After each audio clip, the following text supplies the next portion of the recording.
हमारा मॉड्यूल है हमारा HTML, HTML और वेब डिजाइनिंग या वेबसाइट क्रिएशन, वेब पेजेस बनाने के लिए फुल फॉर्म है इसका हाइपरटेक्स्ट मार्कअप लैंग्वेज।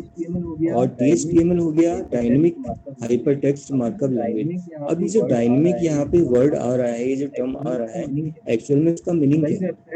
कई वेबसाइट्स ऐसी होती हैं जो स्टैटिक होती हैं, वेबसाइट भी 2 टाइप की होती हैं, ठीक है।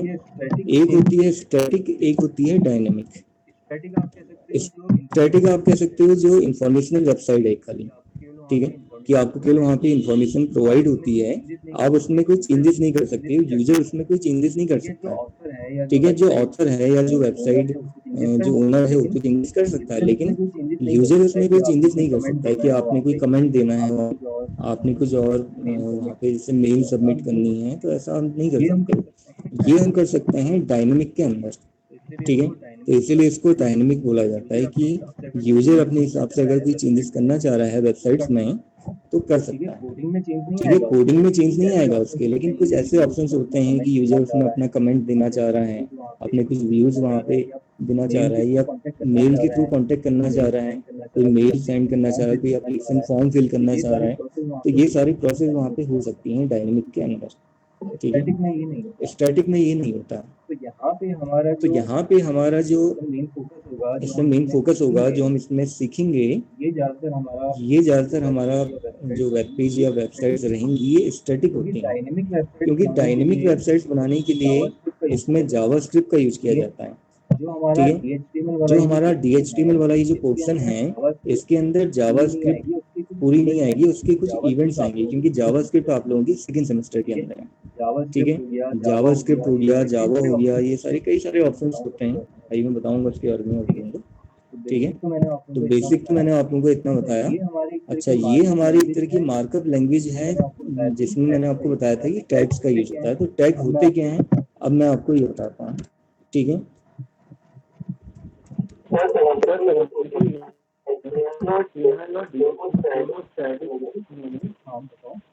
हाँ बताओ।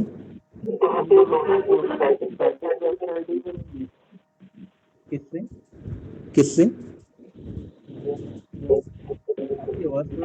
आपकी आवाज थोड़ा कट जा रही है।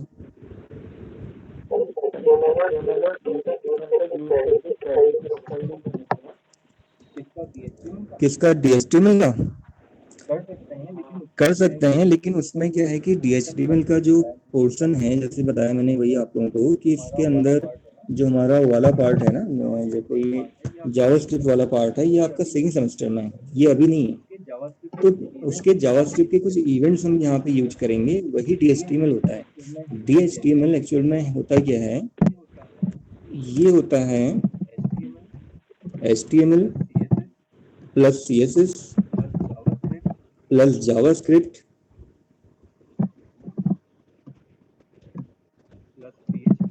प्लस PHP, ठीक है, और अदर लैंग्वेजेस भी इसके अंदर आ सकती हैं। तो इसके कलेक्शन को ही हम यहाँ पे DHTML कहते हैं, लेकिन हमारा जावास्क्रिप्ट सेकंड सेमेस्टर में है। यहाँ पे आप केवल क्या सीखोगे, इसमें HTML और CSS सीखोगे, इससे ही काफी अच्छी वेबसाइट आप बना सकते हो। कई सारे सैंपल्स हैं, आपको मैं दिखाऊंगा वो भी, ठीक है, कि इसके यूज से आप काफी अच्छी वेबसाइट बना सकते हो बिना जावास्क्रिप्ट का यूज करके। बच्चों ने बनाई भी हैं, सैंपल्स में दिखाऊंगा आप लोगों को कुछ, ठीक है। लेकिन जावास्क्रिप्ट जो है ये आप लोगों का सेकंड सेमेस्टर में है, या फिर PHP या इसकी जगह जावा भी यूज की जाती है, ये भी आप लोगों का सेकंड सेमेस्टर में है, जिससे कि एक आप डायनेमिक वेबसाइट बना सकते हो। अभी जो हम वेबसाइट बनाएंगे यहाँ पे वो क्या रहेगी, स्टैटिक रहेगी, ठीक है। ठीक है, अगर हम यहाँ पे ऐसे टैग्स की बात करें तो टैग्स होते क्या हैं,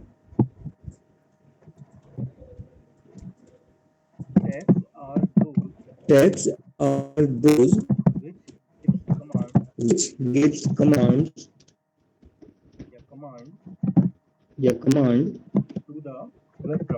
to the web browser।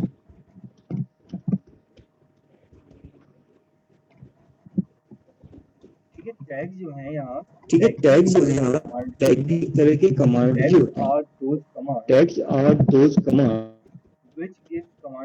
which gives command to web browser, ठीक है। जैसे आपने देखा होगा डॉस के अंदर हमने क्या पढ़ा था, वहाँ पे कमांड्स पढ़े थे, कई तरह की कमांड थी, MD CD exit CLS CLR, ऐसी कई सारी वहाँ पे कमांड थी हमारी, RD।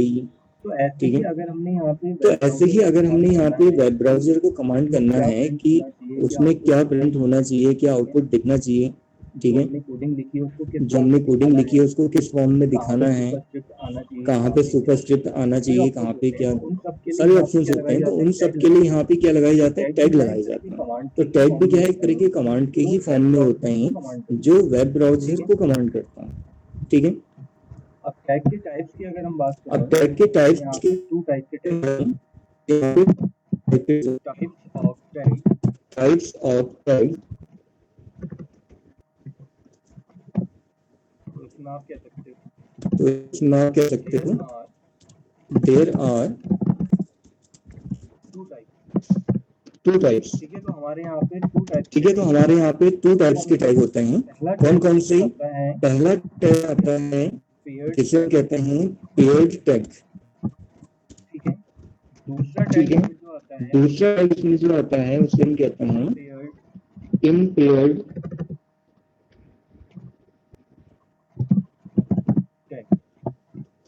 टैग। ठीक है, पेयर्ड टैग का मीनिंग क्या हुआ? ठीक है, पेयर्ड टैग का मीनिंग क्या हुआ कि जिसमें ओपनिंग एंड क्लोजिंग टैग दोनों होता है। Opening tag and closing tag कौन कौन से होते हैं मैं बताऊंगा आपको। ठीक है, और ठीक है, और ऐसे ही इम्पेयर्ड टैग की अगर हम बात करें तो यहाँ पे ओनली ओपनिंग टैग ही होता है। ठीक है, जो केवल ओपनिंग टैग कंटेन करते हैं ऐसे टैग हमारे इम्पेयर्ड टैग होते हैं। इसीलिए पेयर्ड टैग को एक और नाम दिया गया है कंटेनर टैग।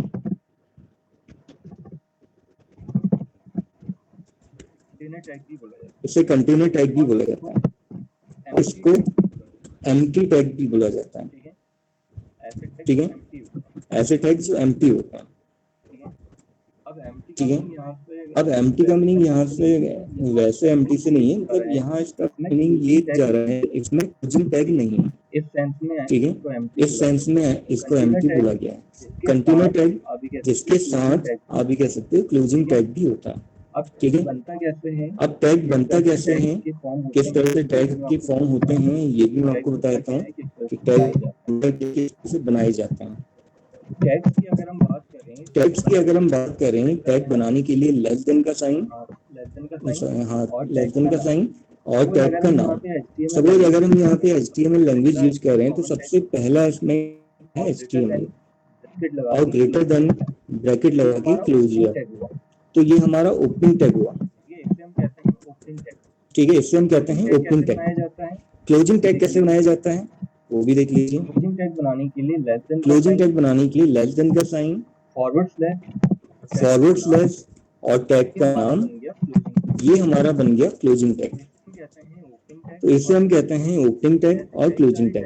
तो ऐसे कई सारे टैग्स होते हैं हमारे जो पेयर्ड होते हैं और कुछ ऐसे टैग्स भी होते हैं जो इम्पेयर्ड होते हैं। धीरे धीरे आप लोगों को आइडिया लगते जाएगा, ठीक है, पता चलते जाएगा कि कौन सा ओपनिंग टैग है, कौन सा क्लोजिंग टैग है। ठीक है, सब आपको थोड़ा याद तो करना ही पड़ेगा, ये चीज़ें याद तो रखनी पड़ती हैं, बिना याद रखे तो फिर आप कोडिंग नहीं कर सकते हो। ठीक है, पेयर टैग की अगर हम बात करें यहाँ पे एग्जांपल्स मैं आपको बताऊं कौन कौन से होते हैं। एक इसके अंदर आता है हमारा HTML सबसे पहला जो मैंने आपको बता दिया। ठीक है, एक इसके अंदर आता है बॉडी टैग। दो एग्जांपल्स बता रहा हूँ आपको ना। इम्पेयर टैग की बात करें इसके अंदर एक टैग आता है BR टैग, एक टैग इसके अंदर आता है HR टैग। ठीक है, कौन से टैग का क्या काम है ये भी आपको पता लग जाएगा, वो मैंने अभी बताना स्टार्ट किया नहीं है। ठीक है, मेन तो आप लोगों को ये पता लग गया कि टैग्स होते क्या हैं, कितने टाइप के टैग्स होते हैं हमारे, कौन कौन से होते हैं। ठीक है, और वेबसाइट हमारी कितने टाइप की होती हैं, कौन कौन सी, स्टैटिक और डायनेमिक। ठीक है, क्या डिफरेंस होता है दोनों में ये भी आपको पता लग गया। और जो भी हम कोडिंग करते हैं या जो भी हमें कोडिंग करनी होती है HTML की, ये हमारी कहाँ होती है, टेक्स्ट एडिटर्स के अंदर होती है। ठीक है। नोटपैड हो, वर्डपैड अब चाहे वो नोटपैड हो, वर्डपैड हो, नोटपैड प्लस प्लस हो या सबलाइन हो, इनमें हम कर सकते हैं। किया जाता है। और रन इसको कहाँ किया जाता है? ब्राउजर में। अगर हम यहाँ ठीक पे है। तो अगर हम यहाँ पे बात करें जो एक्सटेंशन की बात करें, जो फाइल होती है, HTML की फाइल होती है उसका जो एक्सटेंशन होता है, ठीक है, वो क्या होता है? वो क्या होता है वो भी बता देता हूँ।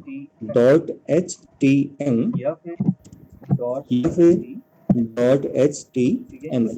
दो एक्सटेंशन ठीक होते है। हैं, कई बार दो एक्सटेंशन होते हैं, कई बार एग्जाम में टेस्ट से लिखने के लिए आ जाता है, तो दोनों में से आप कोई भी लिख सकते हो, दोनों ही सही है, गलत नहीं है कोई भी इसमें से।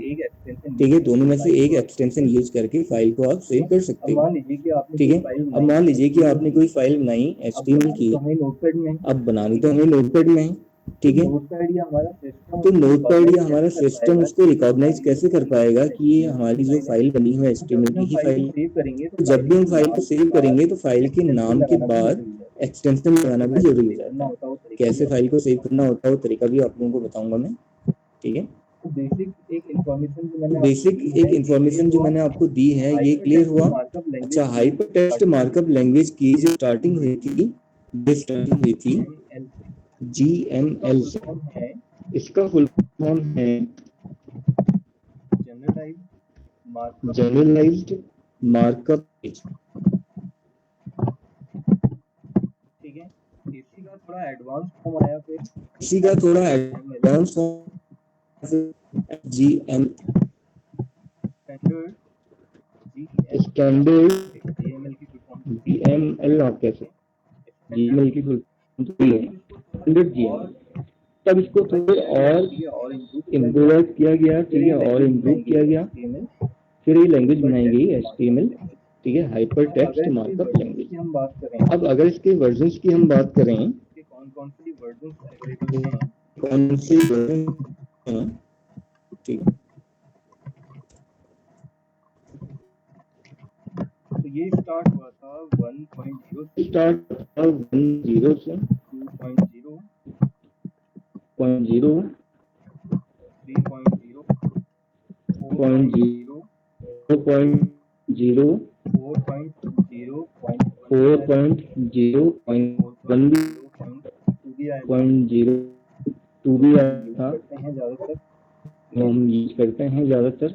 इसके बाद आया था 5, के बाद आया था और 5.1 5.2। करेंटली मेरे ख्याल से 5.2 ही चल रहा है। एक बार मैं फिर भी आपको कंफर्म कर दूंगा, कंफर्म करके बता दूंगा। ठीक है। रिसेंटली वैसे भी चल रहा है हमारा 5.2 वर्जन चल रहा है, 5 का ही सेकंड वर्जन है। ठीक है।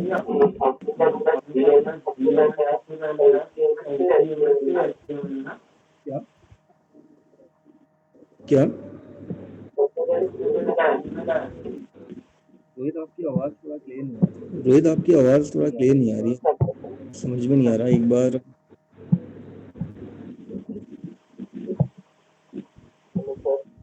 आपकी आवाज नहीं आ रही, आपकी आवाज ही नहीं आ रही बिल्कुल। सर आप जो GML और HTML के बारे में बता रहे थे, एक बार फिर से बता दीजिए।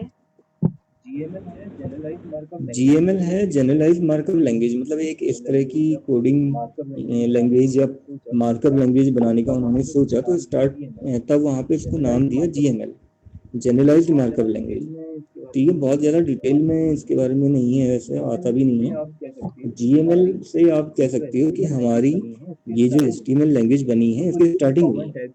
तो कुछ इसमें कॉमन टैग्स वगैरह बनाए गए थे, ठीक है, बहुत ज़्यादा नहीं। स्टार्टिंग में उन्होंने 8 टैग्स लॉन्च किए थे, तो उसको फिर आगे थोड़ा सा और इम्प्रोवाइज किया गया। ठीक है। एक स्टैंडर्ड फॉर्म दिया गया, तो उसका नाम पड़ा फिर standard GML, standard generalize markup language. अब धीरे धीरे क्या हो रहा था कि इसको और ज़्यादा इम्प्रूव कर रहे थे, क्योंकि होता है कि उसके पुराने वर्जन्स में या प्रीवियस लैंग्वेज वर्जन्स में कोई ना कोई कमी रह जाती है, कहीं ना कहीं पे डिफरेंस आ जाता है। ठीक है। तो उसको और ठीक बनाने के लिए या सही बनाने के लिए और अच्छा मतलब इसको इम्प्रूव करने के लिए इन्होंने एक आगे लैंग्वेज बनाई जिसका नाम रखा हाइपर टेक्स्ट मार्कअप लैंग्वेज। ठीक है, जिसे शॉर्ट फॉर्म में हम HTML कहते हैं। तो इसमें कई सारे टैग्स इन्होंने इंट्रोड्यूस किए थे। कोई भी और उन टैग का यूज करके हम कोई भी किसी भी तरह का यहाँ पे वेब पेज डिजाइन कर सकते इमेजेस हैं। के ऑप्शन भी ऐड जैसे उसमें इमेजेस के लिंकिंग वाला ऑप्शन भी ऐड कर दिए हमने, लिंकिंग वाला ऑप्शन ऐड कर दिया। ठीक है, पहले के जो वेब पेजेस बनते थे उनमें बहुत ज़्यादा ऑप्शन नहीं होते थे, बहुत कम ऑप्शन रहते थे, आगे और तो इसलिए उसको फिर आगे और धीरे धीरे करके फिर इम्प्रोवाइज किया स्टैंडर्ड इम्प्रोवाइज अब किया लेकिन गया। इसके ठीक वर्जन है, भी आए जब HTML लैंग्वेज हमारी अब लेकिन इसके वर्जन जब या HTML लैंग्वेज हमारी स्टार्ट हुई थी या जब आई थी तो सबसे पहले उसका जो वर्जन आया था 1.0 आया था। तो ऐसे करके सो ऑन, वही मैंने आपको बताया कि धीरे धीरे इसके वर्जन बढ़ते गए और उसमें काफी सारे टैग्स और इंक्लूड करते गए। ठीक है, तो अभी जो रिसेंटली हमारा ये चल रहा है, करंट चल रहा है 5.2 वर्जन चल रहा है। ठीक है, जिसमें से हम यहाँ जो सीखेंगे 4.0.2 और 5.1 और 2 जो है ये उतना ज़्यादा यूज़ नहीं होता है। ये फिर जब सर्वर प्रोग्रामिंग की जाती ये फिर जब सर्वर प्रोग्रामिंग की जाती है तो वहाँ पे यूज़ होता है। ठीक है, काफी ज्यादा फिर एक एडवांस मोड तो काफ़ी ज़्यादा फिर एक एडवांस मोड हो गया। आप लोगों को बताना अच्छा, एक चीज़ और इसमें आप लोगों को बताना चाह रहा था कि एक लैंग्वेज की बात करी कि एक लैंग्वेज की बात करी, जैसे मैंने आप यहाँ पे HTML, DHTML। ठीक है, तो इसका काम क्या होता है? तो इसका काम क्या होता है? वेबसाइट का, किसी भी वेबसाइट का वेब पेज का या वेब पेज का इंटरफेस बनाना। ठीक है, किसी भी वेबसाइट ठीक है, किसी भी वेबसाइट या उसका जो डिजाइन का इंटरफेस या उसका जो डिजाइन है उसको बनाना कि वेबसाइट हमारी कैसे दिखेगी। उसके लिए वेबसाइट ठीक है, डिजाइनिंग के लिए उसके लिए वेबसाइट डिजाइनिंग के लिए हमारा क्या यूज होता है? Language HTML। और ठीक है, और उसकी थीम अगर हमने बिल्ड करनी है, अगर थीम की बात आ रही है कि आपने देखा होगा कई सारी वेबसाइट की थीम्स अवेलेबल होती हैं, हर कोई वेबसाइट का लुक आपने देखा होगा अलग होता है, बिल्कुल एक जैसी नहीं होती। ऑप्शंस एक जैसे हो सकते हैं लेकिन लुक वाइज आपने देखा होगा काफी डिफरेंट होती हैं। तो ये किससे आता है या ये चीज किससे बनती है? CSS के थ्रू। ठीक है, जिसे हम कहते हैं वेबसाइट थीम, थीम बिल्डर कह सकते हो, या वेबसाइट की जो थीम्स बनाई जाती है सिंपल फॉर्म में। ठीक है, CSS के थ्रू। अब वेबसाइट बन गई हमारी, वेबसाइट की थीम भी हमारी डिजाइन होगी। ठीक है, वेबसाइट बहुत अच्छी दिख रही है, लेकिन अब प्रॉपर हमने उसको काम करवाना है या वर्केबल बनाना है तो वहां पे फिर यूज की जाती है जावास्क्रिप्ट। ठीक है,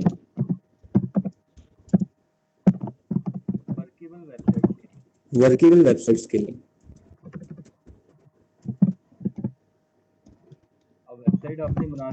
अब वेबसाइट आपने बना दी हो, काम ही नहीं कर रही है, मतलब अभी तक जो आप वेबसाइट बनाओगे या यहाँ पे जो हम बनाएंगे वो तो केवल हम यूज करेंगे HTML और CSS का।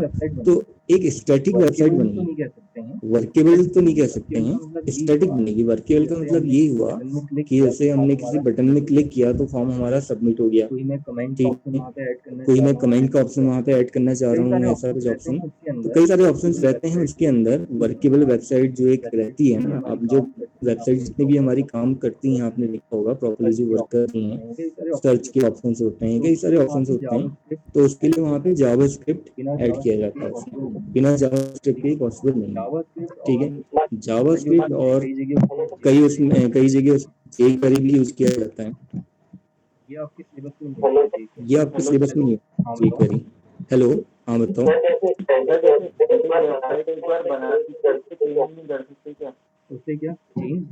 उससे क्या चेंज? बनाने वाला तो चेंज कर सकते हैं, बनाने वाला चेंज कर सकता है, लेकिन यूजर की तरफ से चेंजेस नहीं होंगे ना। यूजर एंड से जो चेंजेस होते हैं ये केवल एक वर्केबल वेबसाइट में हो सकते हैं जो जावास्क्रिप्ट के थ्रू बनाई जाती है। वहाँ पे जावास्क्रिप्ट लगती है कि वेबसाइट को वर्केबल बनाना है, आपने वर्किंग फॉर्म में लेके आना है, तब जावास्क्रिप्ट यूज होगी। यहाँ पे jQuery का यूज किया जाएगा। ठीक है, वेबसाइट की थीम के लिए कई जगह बूटस्ट्रैप का भी यूज किया जाता है, लेकिन ये आपके सिलेबस में है नहीं। बूटस्ट्रैप नहीं है, jQuery नहीं है, वो एडवांस लैंग्वेजेस होती हैं। अब बात आती है कि वेबसाइट का जो डेटा है हमारा वो कहाँ जाके जमा होगा या सबमिट होगा। ठीक है। मैंने आपसे बोला कि अब जैसे मैंने आपसे बोला कि आपने वेबसाइट एक बनाई है जिसमें ऐसी वेबसाइट बनाई है जिसमें स्टूडेंट का रजिस्ट्रेशन ऑनलाइन हो रहा है, रजिस्ट्रेशन आप करवा रहे हो, ऑनलाइन रजिस्ट्रेशन आप लेकिन करवा अभी रहे जो हो, ऑनलाइन ठीक है। रजिस्ट्रेशन लेकिन हो अब रहा जो है ऑनलाइन रजिस्ट्रेशन हो रहा है उसका जो डेटा है वो कहाँ जाके स्टोर होगा, फिर कहीं ना कहीं तो होगा। करवाने के तो लिए ये स्टोरिंग करवाने के लिए या स्टोरेज करवाने के लिए यूज होती है हमारी PHP या जावा। तो आपके सिलेबस में है जावा, PHP नहीं है। PHP थोड़ा फिर एडवांस फॉर्म्स का आ जाता है, और ठीक है जावा से भी कर सकते हो आप, ऐसा नहीं है, जावा से भी बहुत अच्छी वेबसाइट बन जाए। थोड़ा कोडिंग ज़्यादा करनी पड़ती है, थोड़ा कोडिंग ज़्यादा करनी पड़ती है, PHP में कोडिंग कम करनी पड़ती है, थोड़ा ये डिफरेंस आ जाता है, ठीक है। हो गया वेबसाइट तो ये हो गया वेबसाइट डेटाबेस डेटाबेस के लिए। वेबसाइट में डेटाबेस कनेक्ट वेबसाइट में डेटाबेस कनेक्ट करना है हमने, तो उसके लिए या जावा। PHP या जावास्क्रिप्ट का यूज किया जाएगा, सॉरी जावा का यूज किया तो जाएगा। ये 5 ऑप्शन होते तो हैं ये 5 एक ऑप्शंस होते हैं कंप्लीट एक कंप्लीट वेबसाइट बनाने के लिए। लेवल पे आप एक वेबसाइट बनाना प्रोफेशनल लेवल पे आप वेबसाइट बनाना चाह रहे हो, कंप्लीट एक सॉल्यूशन आप बनाना चाह रहे हो, तो उसके लिए आप कह सकते हो कि ये सारी आप लैंग्वेजेस कह को सकते हो हमें कि यूज ये करना सारी लैंग्वेजेस का हमें यूज करना है, पड़ेगा वहाँ पे, तब ठीक जाके है। ही हम एक प्रॉपर वेबसाइट तब बना जाके सकते ही हैं, हम एक एक प्रॉपर वेब वेबसाइट बना एप्लीकेशन सकते बना हैं, सकते एक वेब एप्लीकेशन हैं। इन बना सबका सकते हैं। यूज करके फिर वो इन एक सब का यूज नॉर्मल करके वेबसाइट फिर नहीं वो रह एक जाती है, एक वेब नॉर्मल वेबसाइट नहीं रह एप्लीकेशन जाती है, एक वेब एप्लीकेशन बन वेबसाइट जाती है। में यूजर कि किसी वेबसाइट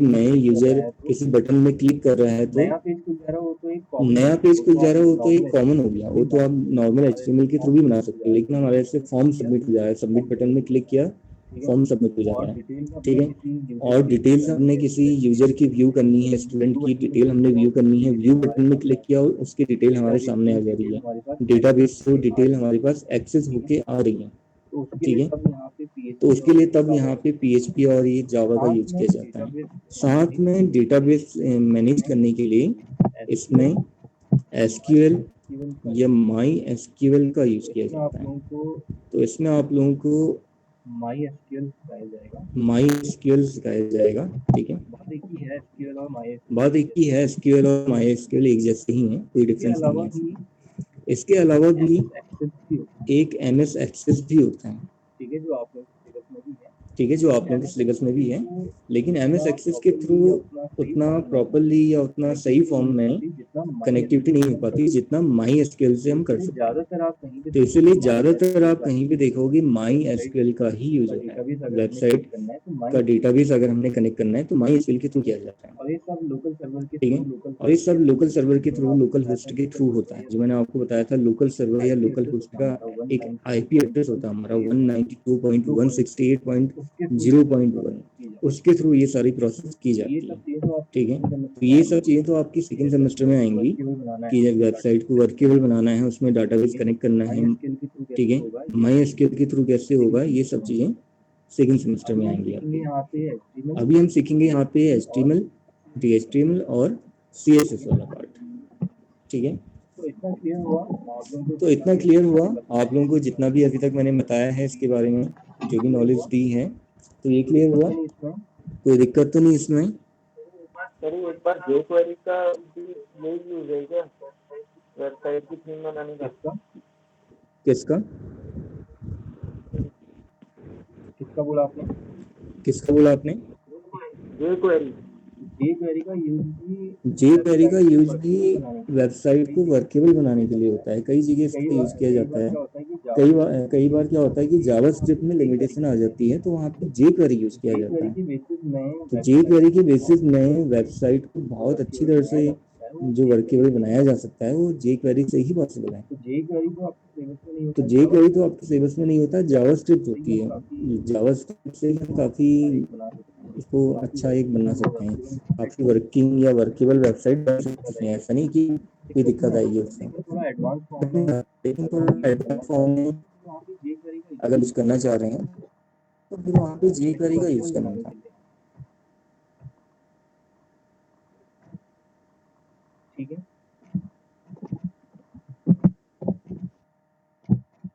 और कोई डाउट किसी को? किसी को और कुछ पूछना तो नहीं है किसने? जितना मैंने बताया अभी तक सारा क्लियर है।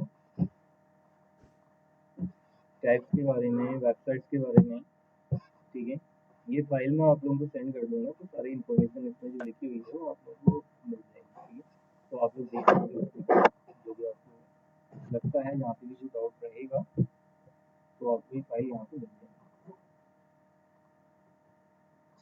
मैं आप लोगों को इसमें एक तरीका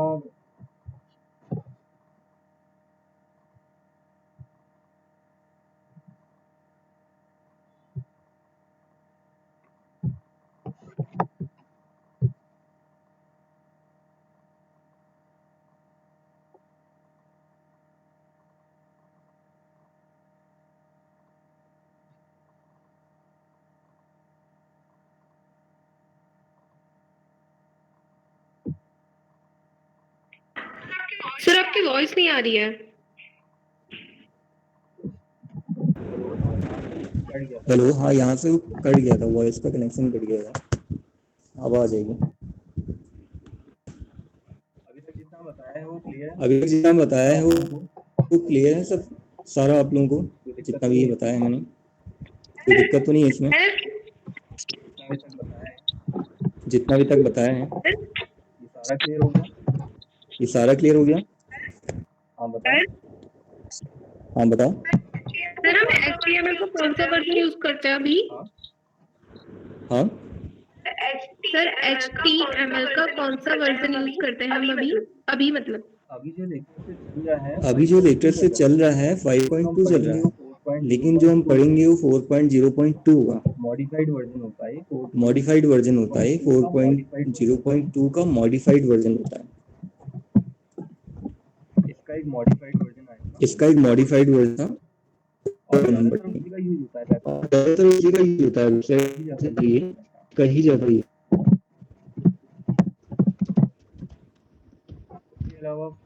उसके अलावा 5 का यूज करना भी आप लोगों को बताऊंगा। 5 के भी कुछ एलिमेंट्स हैं हमारे, 5, 5.1, 5.2 के कुछ एलिमेंट्स होते हैं। इनमें बहुत ज़्यादा चेंजेस नहीं है। 5 जो बनाए हैं इनमें कुछ नए टैग यूज इन्होंने ऐड कर दिए हैं। कुछ नए ऐसे टैग हैं जिनका एक बहुत अच्छा रोल वेबसाइट के अंदर रहता है, तो उसको यहाँ पे इन्होंने ऐड कर दिया है। तो उसका कैसे यूज होता है वो मैं आप लोगों को आगे बताऊंगा, क्योंकि वेबसाइट भी इसमें हम कई तरह की बनाना सीखेंगे। कुछ वेबसाइट तो नॉर्मल तरह की होंगी, कुछ और थोड़ा सा एक स्टैंडर्ड फॉर्म में रहेंगी, और कुछ हमारी इसमें एक प्रोफेशनल लेवल की वेबसाइट्स रहेंगी कि जैसे रेस्पॉन्सिव वेबसाइट उसे बोला जाता है। सबसे ज़्यादा जो आजकल ट्रेंड इसमें चल रहा है रेस्पॉन्सिव वेबसाइट का। किसी को आइडिया है रेस्पॉन्सिव वेबसाइट क्या होती है, किसे कहते हैं? रेस्पॉन्सिव वेबसाइट किसे बोला जाता है? किसे बोला जाता है? कोई आइडिया किसी को? कोई आइडिया किसी को? देखिए रेस्पॉन्सिव वेबसाइट क्या होती है? देखिए रेस्पॉन्सिव वेबसाइट्स क्या होती हैं, फोन और जो फोन और सिस्टम दोनों के लिए बनती हैं। जैसे मान लीजिए अगर मैं यहाँ पे इसको अगर इसका मैग्नीफिकेशन कम करता हूँ, इसका मैग्नीफिकेशन कम करता हूँ ब्राउजर का, ठीक है, अभी यहाँ पे खैर इसमें जीमेल में तो नहीं कर रहा है, कुछ अदर वेबसाइट में हमें देखना पड़ेगा। इस तरह की वेबसाइट हमें अमेजन में मिल सकता है।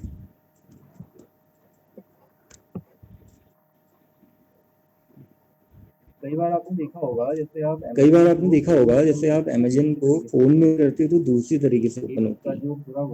एक उसका जो पूरा वाइड एरिया होता है वो कोलैप्स हो जाता है, ठीक है। सिस्टम में वही आप वेबसाइट ओपन करोगे तो पूरा स्प्रेड होकर आपको दिखाता है, पूरा वाइड एरिया या वाइड स्क्रीन में आपको दिखाता है, ऐसे अभी दिख रही है। तो यही हमारी रेस्पॉन्सिव वेबसाइट होती है कि अगर इसकी स्क्रीन को भी कम कर दिया जाए, स्क्रीन का साइज, ठीक है, तो ऑटोमेटिक वो क्या करेगा, हमें वो फोन के फॉर्म में दिखाने लगेगा, फोन के अपीयरेंस में हमें वेबसाइट को दिखाने लगेगा।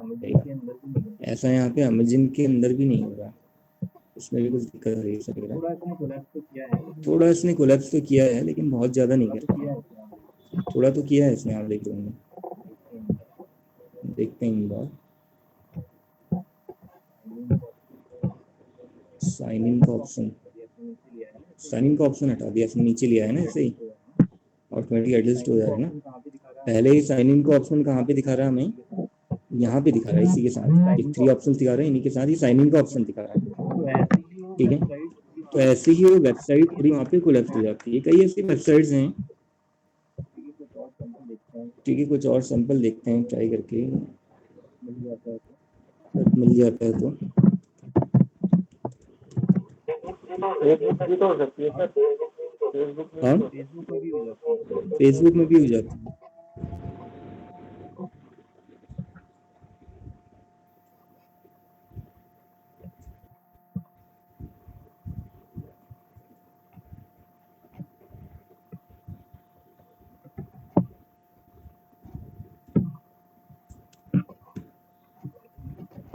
खैर इसमें तो दिखा नहीं रहा है, वेबसाइट ही नहीं है, फेसबुक ही ट्राई कर लेते हैं।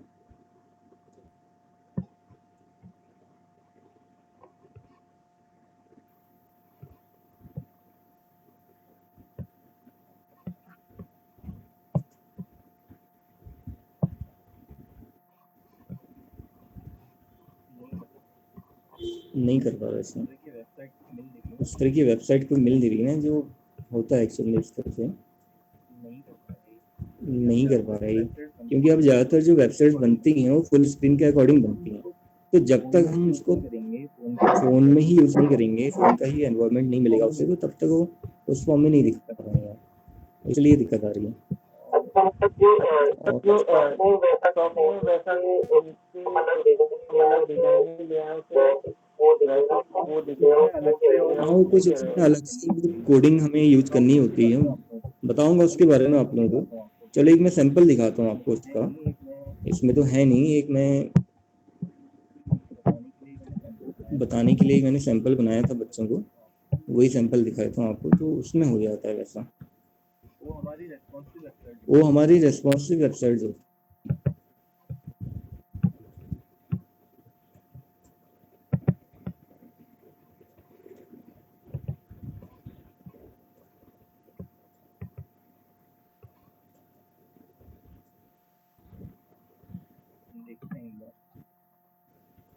देखते हैं एक बार।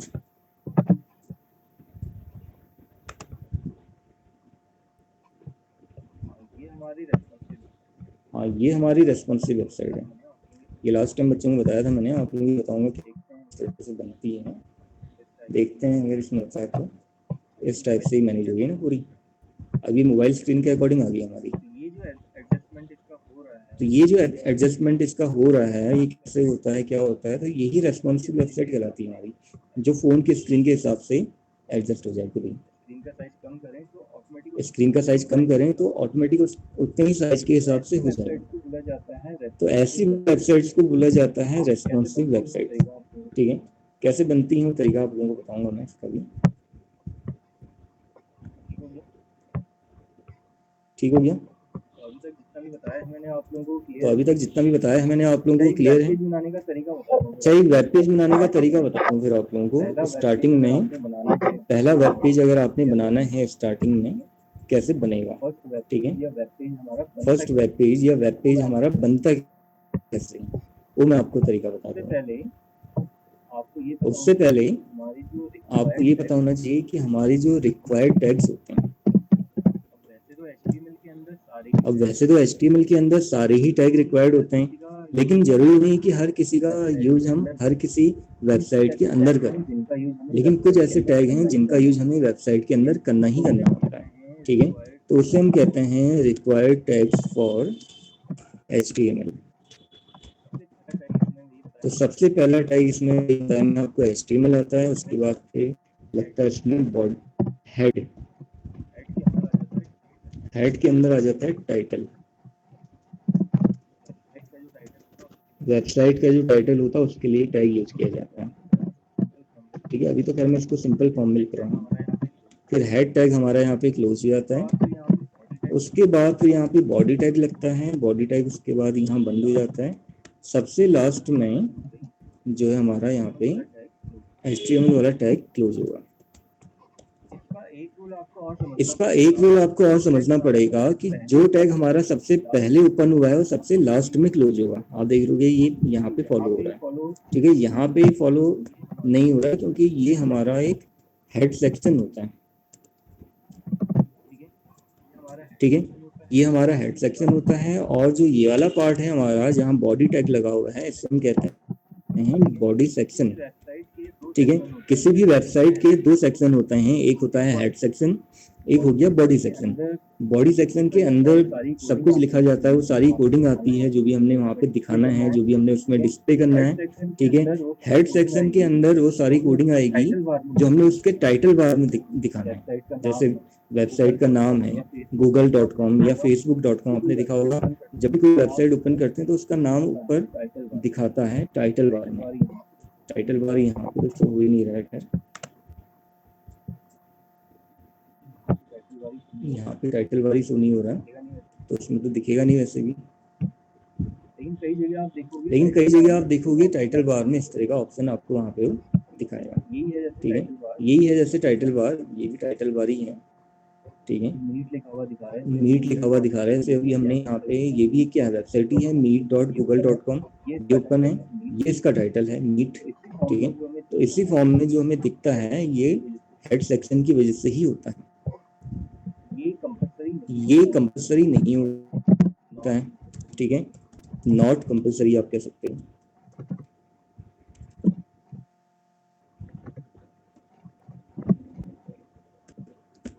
कहीं पे अगर हमें इसकी जरूरत है तो कहीं पे अगर हमें इसकी जरूरत है तो हम लगा सकते हैं, कहीं पे अगर इसकी जरूरत नहीं है तो हटा भी सकते हैं, ठीक है। बट बॉडी सेक्शन हमारा जो होता है ये कंपल्सरी होता है, ठीक है।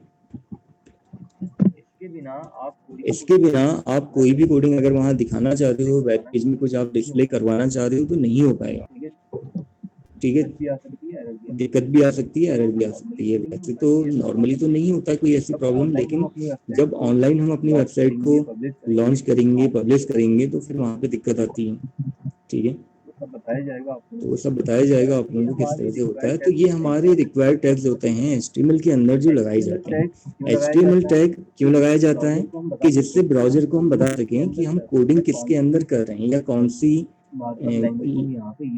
मार्कअप लैंग्वेज हम यहाँ पे यूज करने जा रहे हैं। तो उसके लिए यहाँ पे टैग लगाया जाता है HTML टैग। हेड वाला टैग जो बताया मैंने आपको, हेड सेक्शन होता है हमारा, तो उसकी वजह से यहाँ पे हेड टैग लगाया जाता है। उसके अंदर टाइटल टैग कि क्या टाइटल हमने दिखाना है टाइटल बार में, तो उसके लिए तब यहाँ पे टाइटल टैग दिया जाता है, ठीक है। बॉडी टैग जितनी भी हमारी कोडिंग होती है वो बॉडी टैग के अंदर आती है, तो इसलिए बॉडी टैग लगाना हमारे लिए यहाँ पे जरूरी रहता है। बॉडी टैग का ये काम है, ठीक है। जो टैग हमारा सबसे पहले ओपन होगा सबसे लास्ट में क्लोज होगा, और अगर हम इसको ना देखें, इसको मैं अगर हटा दूं, ठीक है, जो टैग हमारा सबसे लास्ट में ओपन होगा सबसे पहले क्लोज होगा। जैसे बॉडी की बात हो रही है, बॉडी वाला सबसे लास्ट में मैंने ओपन किया है तो सबसे पहले क्लोज हो रहा है। मतलब आप ये कह सकते हो कि HTML से पहले यहाँ पे क्लोज हो रहा है। ये सेक्शन बिल्कुल अलग है, वही मैंने आपसे बोला कि इस सेक्शन को छोड़ दो आप, ये बिल्कुल अलग है। ये एक तरह का एक्सेप्शन आप कह सकते हो। इसमें हमारी वाली कंडीशन अप्लाई नहीं होगी, लेकिन अदर टैग के लिए हमारी कंडीशन जरूर अप्लाई होगी। क्योंकि कई बार क्या होता है कि बहुत सारे टैग हमें यूज करने होते हैं किसी लाइन में, किसी स्टेटमेंट में, ठीक है। तो वहां पे फिर हमें क्या करना होगा, एक सीक्वेंस में ही टैग को हमें ओपन और क्लोज करना होता है। तो धीरे धीरे आप लोगों को समझ में आ जाएगा। अब मैं आप लोगों को बताता हूँ कि वेब पेज कैसे बनाया जाता है। इतना समझ में आ गया जो बताया मैंने?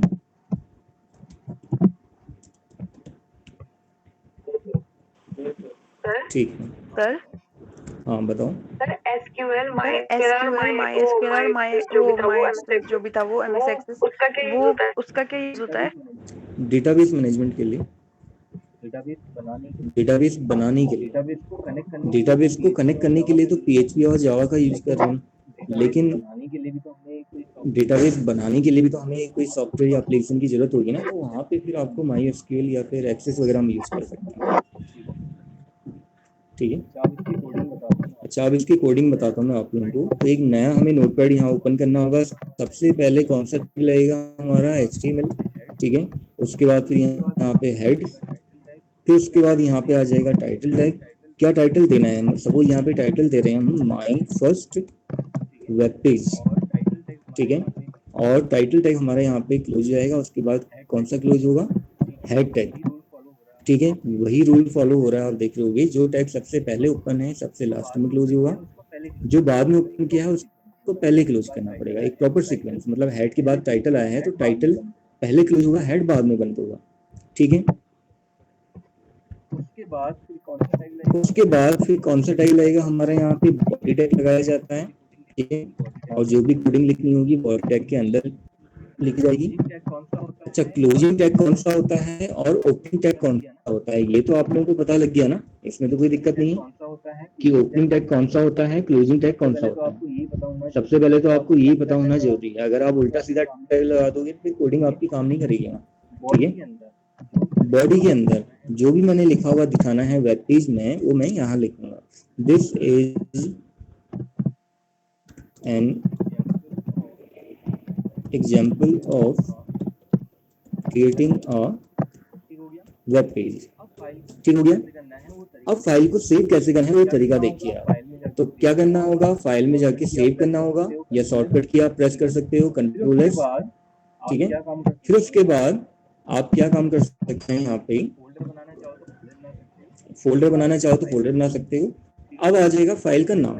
ठीक है, सपोज हमने फाइल का नाम यहाँ पे दे दिया वेब पेज, लेकिन मैंने आपको बताया कि अगर मैं नॉर्मली इसको ऐसे ही सेव कर देता हूँ तो क्या बना देगा, उसको टेक्स्ट फाइल बना देगा।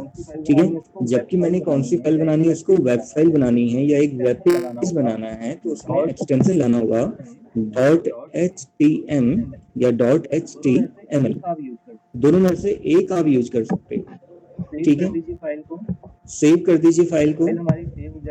जब फाइल हमारी सेव हो जाएगी तो आप फोल्डर के अंदर जाके उसको चेक कर सकते हैं। ठीक है, तो आप देखेंगे इस फॉर्म में आ जाएगी फाइल हमारी। ई वाला सिंबल बना हुआ आ रहा है, ये ई वाला सिंबल बना हुआ आ रहा है, या कोई भी ब्राउजर का एक सिंबल बना हुआ आ जाएगा, जो आपके सिस्टम का एक डिफॉल्ट ब्राउजर होगा उसका सिंबल बना हुआ आ जाएगा। अगर ऐसा बना हुआ नहीं आ रहा तो इसका मतलब आपकी फाइल वेब पेज नहीं बनी। ठीक है, तो इसका ध्यान रखना हमेशा। अब हम इसको ओपन करेंगे, डबल क्लिक करके आप ओपन कर दीजिए और आपकी फाइल यहाँ पे ओपन हो जाएगी, हमारा वेब पेज ओपन हो जाएगा। जो हमने लिखा था वो यहाँ आ जाएगा, वेब पेज का टाइटल यहाँ आ गया, माय फर्स्ट वेब पेज। ठीक है, सपोज कभी ऐसा होता है कि आपने किसी वेबसाइट की कोडिंग देखनी है तो उसकी एक शॉर्टकट की होती है Ctrl+U, उसका सोर्स कोड चेक करने के लिए, लेकिन ये गूगल क्रोम में काम करता है, यहाँ काम नहीं करेगा। अगर यहाँ आपने देखना है तो राइट क्लिक और एक ऑप्शन आपको मिल जाएगा व्यू सोर्स का, डायरेक्टली आप वहाँ पे कोडिंग उसकी देख सकते हो। नोटपैड में नहीं दिखाएगा, इसी में दिखाएगा आपको। अभी थोड़ा सा टाइम लेगा, लेना तो नहीं चाहिए वैसे टाइम।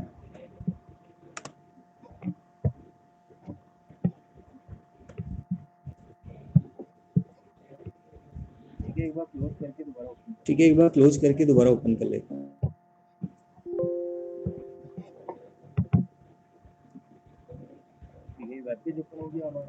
ठीक है, वेब पेज ओपन हो गया हमारा।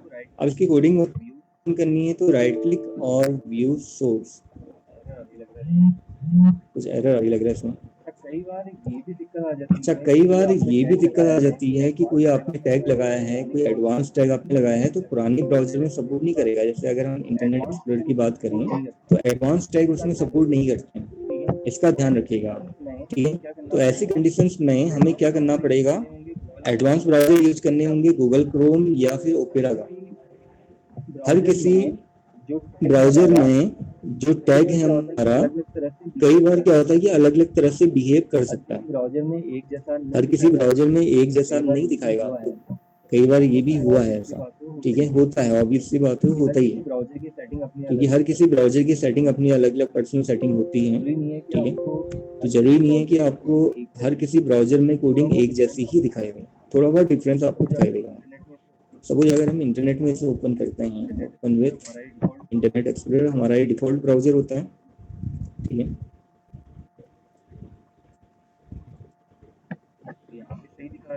तो यहाँ पे सही दिखा रहा है। ठीक है, my first web page title हो गया हमारा, ये कोडिंग हो गई हमारी। कोडिंग तो नहीं, मतलब जो लिखा हुआ दिखाना चाहते हैं। कोडिंग देखनी है तो राइट क्लिक और व्यू सोर्स आपको मिल जाएगा। ठीक है, तो कोडिंग भी आपको दिखा देगा।